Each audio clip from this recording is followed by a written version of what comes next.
যদিও একটি পংক্তি হোক না কেন, একটি আয়াত হোক না কেন, একটি বাক্য হোক না কেন, আমার রেফারেন্সে প্রচার করো যে আল্লাহর নবী বলেছেন এমন এমন কথা। আপনি যদি আলেম উলামাদের কাছে না শিখেন, তাহলে আল্লাহর নবীর রেফারেন্সে আপনি কোনো দাওয়াতি কাজ করতে পারবেন?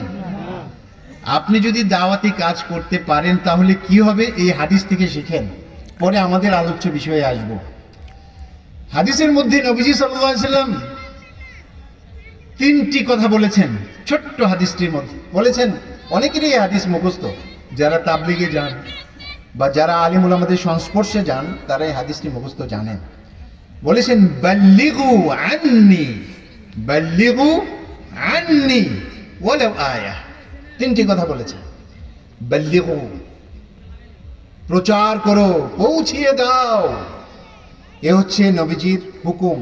এ হচ্ছে কি? নবীজির হুকুম, আদেশ।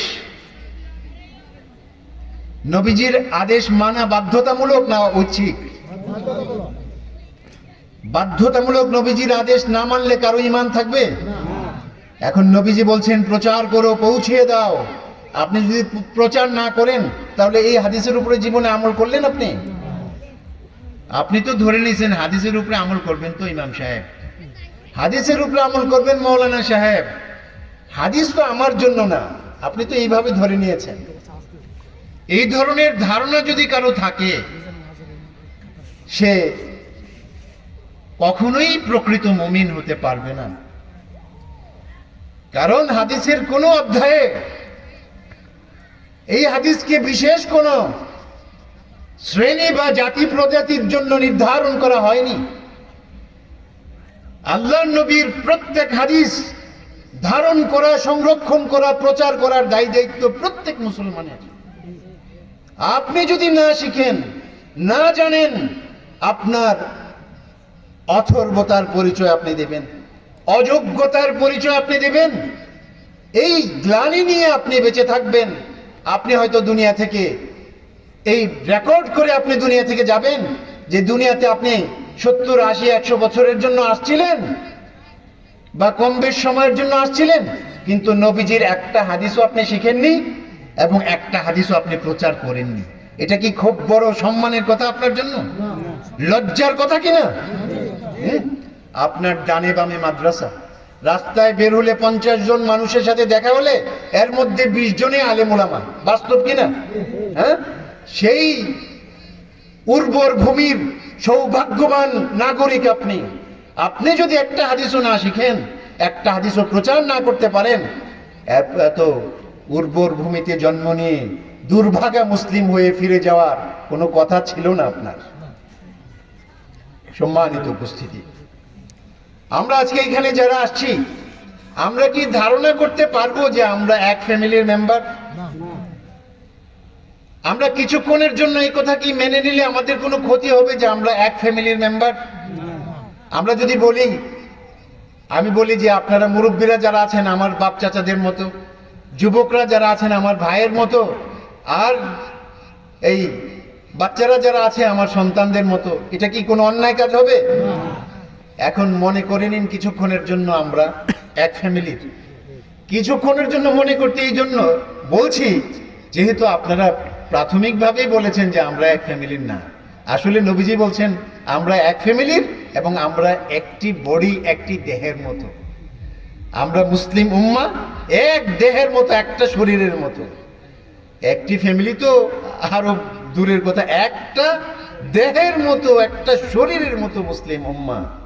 ইদাশতাকা মিনহু উযুন, এই শরীরের একটি অঙ্গে যদি কোনো ব্যথা হয়, অন্যান্য অঙ্গ ঘুম হারাম করে দিয়ে ওই ব্যথায় কাতর অঙ্গটিকে সারিয়ে তোলার জন্য ব্যতিব্যস্ত হয়ে পড়ে। বাস্তব কিনা? আপনার যদি দাঁতে একটা ব্যথা হয়, ওই দিন কি আপনার চোখ খুব ঘুমায় নাকি?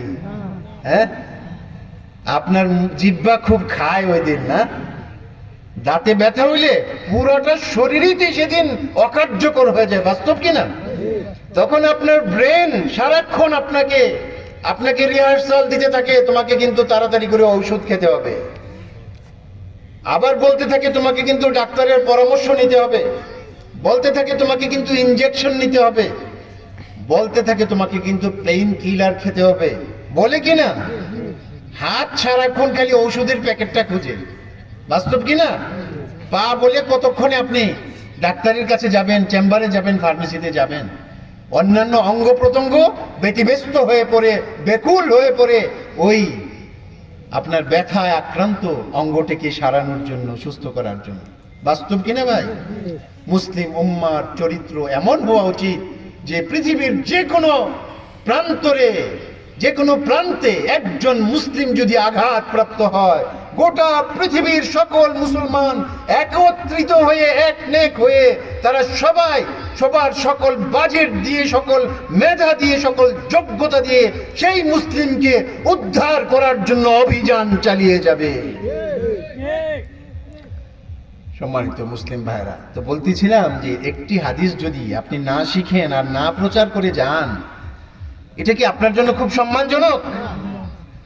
নবীজি সাল্লাল্লাহু আলাইহি সাল্লাম বললেন, বাল্লিগু, প্রচার করো, জানিয়ে দাও, পৌঁছিয়ে দাও। এটা হচ্ছে নবীজির হুকুম।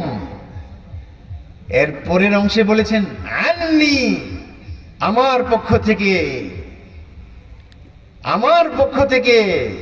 নবীজি যখন বলে আমার পক্ষ থেকে, তুমি অ্যাম্বাসেডর হয়ে, আমার পক্ষ থেকে তুমি দূত হয়ে, আমার পক্ষ থেকে তুমি একজন আমার প্রেরিত মনোনীত ব্যক্তি হয়ে পৌঁছিয়ে দাও, ঘোষণা দিয়ে দাও। এটা হলো তাশরীফ। এটা হলো কি? তাশরীফ, সম্মাননা নবীর পক্ষ থেকে। নবীজি বলছেন আমার পক্ষ থেকে তুমি